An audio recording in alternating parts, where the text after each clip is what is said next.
Thank you, dear sisters of the Daughters of Charity, for inviting me to share a brief reflection on this topic, towards a way of living as leaven in our world today.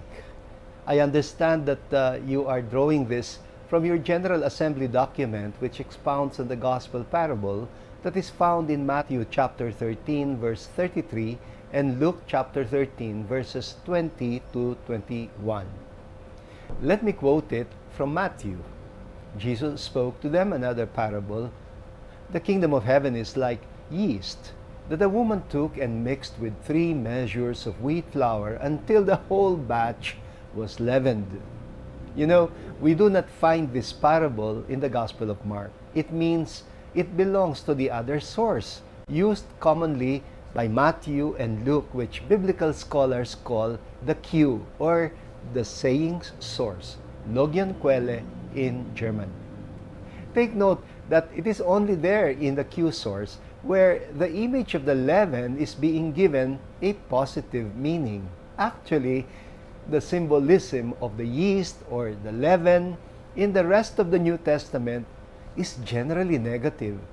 See, for example, Matthew chapter 16, verse 6, verses 11 to 12, Mark 8, verse 15, Luke 12, verse 1, or even St. Paul, who uses it negatively also in 1 Corinthians chapter 5, verses 6 to 8, and Galatians chapter 5, verse 9. There, it is negative because it refers to the agents of corruption that silently influence people to take as true what is false, as good what is evil, or as beautiful what is ugly. What comes to mind immediately to my mind is the language and behavior of a political leader who remains very popular and who has made dirty talk not only fashionable but also acceptable and even popular. In using perverse language, he succeeds in presenting himself as a paragon of authenticity and truthfulness, as against those who promote moral decency, whom he also succeeds in caricaturing as agents of hypocrisy. Well, now this has become a general trend, unfortunately, in the social media. It is the kind of talk that goes viral in the true sense of the word. Viral, meaning it spreads very fast like a disease. It is very infectious, very contagious. This is also the whole logic behind one of the most lucrative jobs made available by digital technology, the job of trolling. The troll's job is basically to influence the social discourse by disseminating fake news, disinformation, historical distortionism, and hate language in the social media. They keep themselves safely hidden behind thousands of fake accounts through which they are able to engage in cyberbullying, bashing, misogyny, and shaming. They are able to provoke netizens so that they behave like lynch mobs or rabid dogs consumed by bloodlust and ready to tear apart those who are to blame for the misery of the poor, at least as far as they are concerned. Well, having pointed out this generally very negative meaning of the metaphor of leaven or yeast in the New Testament, perhaps now we can proceed to point out the more positive meaning as contained in the 2 unique references, Matthew 13 and Luke 13, which, as I mentioned a while ago, belong to the Q tradition. If I were to reword this positive meaning of yeast or leaven as contained in the parable, perhaps I would pattern it after the imageries of salt and light in the Sermon on the Mount. I am sure you are familiar with the way Jesus uses the imageries of salt and light at the very beginning of his Sermon on the Mount in Matthew 5:13 to 16. There, Jesus is using salt and light to describe the mission which he invites his disciples to participate in. I would put it this way if I would apply it to the yeast. You are the yeast of the world. In the sight of this world, you are like yeast which by itself seems totally worth less. But if it is mixed and made to disappear in a mass of dough, wow, it can make a whole mass of dough rise and produce a lot of bread. The parable is actually about the community of disciples acting as agents of the kingdom or of God's kingdom in this world. It is painting a portrait of the church as a positive influence to society, such as in caring for the earth as our common home, in Laudato Si, or in working for the common good in society, or in promoting a civilization of love in the world. This has been the general tone of Pope Francis since he began his papacy. He has consistently exhorted on us Catholics to avoid the tendency to be inward-looking, negatively parochial in our concerns, and self-referential.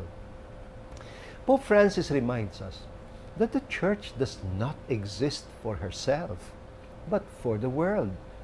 He has redirected the Church to mission, with the conscious objective of sustaining the spirit of the Second Vatican Council. In 2021, Pope Francis invited all Catholic Christians to relearn the spirit of what he calls synodality, which he considers very essential to being church. The term synodality means being on the way together. Sa Filipino, we would translate it as pakikilakbay. He invites us to live the spirit of synodality, both in relation to one another within the church, I call that ad intra, and in relation to those outside the church, to society at large, and I call that ad extra. Pope Francis defines the major aspects of synodality as communion, participation, and mission. Communion, to be one with Christ in mind and heart by the grace of the same Spirit in which we have been baptized. Second, participation, which means to be part of the body of Christ, to live the life of Christ, or to let Christ live in each of us as members of His body, the Church. And thirdly, mission, which means to take part in the renewing, transformative, and redemptive mission of Christ to society and to the rest of the world. Well, he teaches us to witness to the good news by building not just Catholic or Christian ecclesial communities, but more basically to build human communities, which I will elaborate a little more in a while. Meaning, he's challenging the church to be more outgoing, respectful, open to dialogue, inclusive, always disposed to find avenues of participation and collaboration, even with fellow Christians of other denominations, in the spirit, of course, of ecumenism, and with fellow believers of other religions, in the spirit of interreligious dialogue, or with any fellow human being of any race, ethnicity, economic status, gender, etc. You know, honestly, I think of the Pope's call for synodality as an invitation for us Catholics to take our Catholicity more seriously. After all, Catholicity is really about greater inclusivity or universality. We cannot even call ourselves Catholic if we are not able to see goodness at work, not just among ourselves, but also outside of our own ranks and our own groups. If we go by the Johannine principle that ubi caritas et amor, Deus ibi est, where there is love, there is God, then we should be ready to see God at work in all people who express genuine care, genuine concern, compassion, and love, which we do not have a monopoly of. Well, if as a result of the National Synodal Assembly that is going to be held, by the way, in the first week of July, on the first week of July 2022, the Synod delegates will decide to pursue the gains of the Synod by calling for a third plenary council of the Philippines. What I am expecting to happen is really basically a reaffirmation of PCP2's vision of the Philippine Church, namely, the local church as a community of disciples responding to the call to be a church of the poor through engagement in renewed integral evangelization and the promotion of a new way of being church in the basic ecclesial communities. However, knowing how the BECs can quickly turn parochial and degenerate towards self-referentiality like our parishes, I foresee that the most distinct feature of a PCP3 will be the proactive response to the call of Pope Francis for greater synodality in the Church. We will aim for a church that constantly grows in communion, participation, and mission while consistently serving as an agent of renewal and transformation in society and in the world. You know, one time I wrote an article entitled "The Church as a Pilgrim People of God." And there I pointed out that our BECs, or basic ecclesial communities, are not yet truly ecclesial, not yet truly Christian, if they are able to live and promote a communitarian life only with fellow Catholics. If they are truly to serve as catalysts for change in society, I would expect them to promote what I call basic human communities, meaning they do not keep only to themselves, like isolated ghettos that are too assertive of their difference from other Christians or from other communities of faith. Otherwise, they will just end up replicating the parochialism and self-referentiality that is typical of our old and very tired parish institutions. They will be more of the same. Well, in this regard, the thoughts that Pope Francis had laid out in his recent encyclical Fratelli Tutti can be of great relevance. Please take note, Pope Francis encourages Roman Catholic Christians to promote what he calls solidarity and social friendships. And how best can we participate in this understanding than by mobilizing precisely those who have been disenfranchised by the antiquated models, those who have been relegated in the margins. Who else would be in the best position to take the lead in redesigning better and more humane societies than those who have been excluded by the old systems? Those who are at the base of the pyramidal structure that is in a process, as it were, of liquefaction. This state of fluidity is almost spontaneously remolding our societies into a shape that is consistent with that of the earth, circular rather than pyramidal. I have often pointed out that our parishes, although they continue to be the most basic ecclesial units of our dioceses, tend to cater only to the church-going Catholics. They are associated with the parish church building, run almost single-handedly by a parish priest, with some help from councils like PPC and PFC, meaning Pastoral Council and Finance Council, that are merely consultative in nature. They don't have executive functions. Most of them are on maintenance mode. They're just trying to bring to a peaceful coexistence both the pre-Vatican II mandated organizations and the later renewal movements which have mostly become trans-parochial. They cater to a minority of baptized Catholics whose concept of church is almost always a place that they would go to for worship once a week rather than a community that they belong to. Some of them get to be more involved than the others as soon as they become members of any or a combination of the ministries intended to serve the well-being of the parish. The majority of the supposed parishioners who happen to be residing within the vicinity of the ecclesiastical jurisdiction geographically assigned to the parish usually remain uninvolved. You know, at best, they would be present in the major activities only, like fiestas, simbang gabi, Christmas, and the rest of them remain in the fringes especially the poorest of the poor who are on a survival mode. They are the type who would feel more at home with just the popular religious practices, which they can also practice at home. Whether or not the parish has an impact at all on the wider society or on environment in which it finds itself, the environment in which it finds itself is often immaterial in the consciousness of the parish membership, which, by the way, is very fluid in most cases, meaning very dependent on loyalty to the parish priest, who is assigned for a very limited term, and often not even enough to implement a full pastoral plan. Now we conclude with one final point, the call to mission.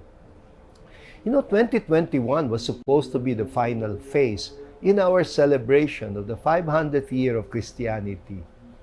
I have often pointed out that in a post-colonial setting, our understanding of mission has radically shifted from proselytism to renewed integral evangelization, if I may borrow from the vocabulary of the Second Plenary Council of the Philippines. We no longer equate mission with the work of missionary congregations only. Mission is integral to being church. We cannot even claim to be church without being essentially missionary in our orientation. No longer is mission a monopoly of the ordained and the consecrated persons. It is actually the business of the whole church, especially of the laity.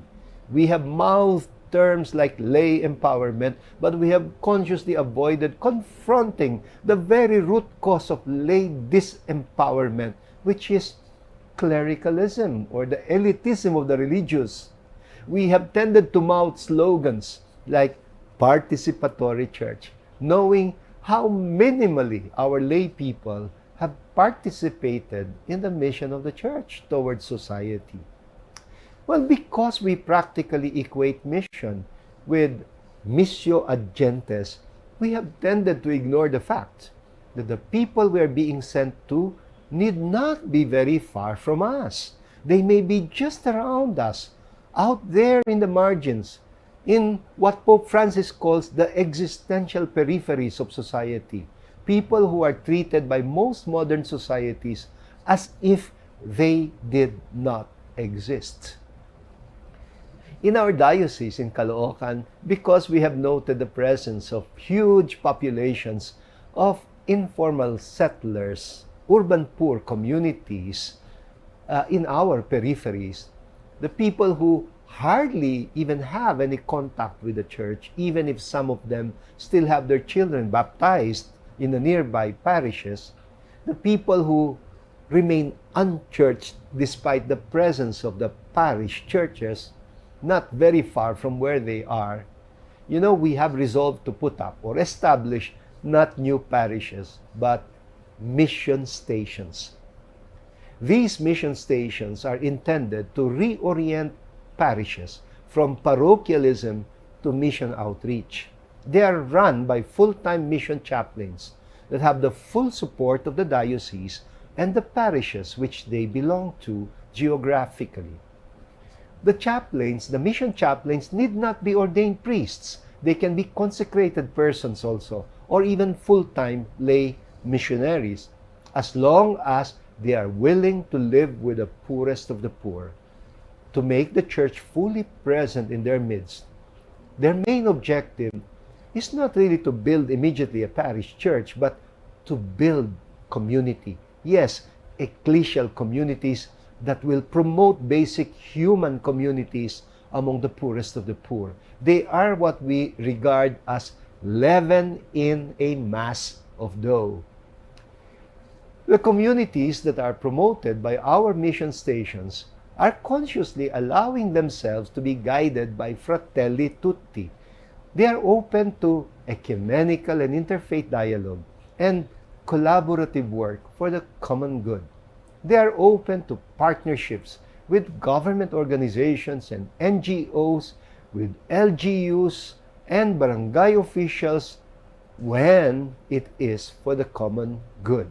when it is for the welfare of the most disadvantaged sectors in society, like the unemployed, the elderly, the physically ill, the mentally ill, children suffering from malnutrition, people with disabilities, people with substance use disorder, abused women, abused children, etc. Lately, I realized that the pandemic has forced most of our parishes, even the traditional ones, to do the same. Namely, to be concerned no longer about simply maintaining their routinary parochial activities, but opening up to collaborative action towards mitigating the adverse effects of COVID-19 pandemic, like, through healthcare volunteers, psychological first aid, contact tracing, feeding the hungry, and getting engaged in the rest of the corporal works of mercy. If our parishes are not yet folding up, even in a time of crisis, perhaps it could only mean that we're gradually succeeding in reorienting them towards mission. How to do this in a more organized, a more inclusive, a more community-oriented, and a more evangelical way is the big challenge for us all. Well, the sum total of it in relation to the parable or the imagery of the church as a yeast or leaven in society is really the question, are we making an impact at all in society at large or in the world? Because that is what it means to be yeast or leaven, meaning that the kingdom of God is present in the world through the presence of the church, the transformative and renewing presence of the church. This is Bishop Pablo Virgilio David, Bishop of the Diocese of Caloocan. It has been a pleasure sharing some thoughts to you, dear sisters.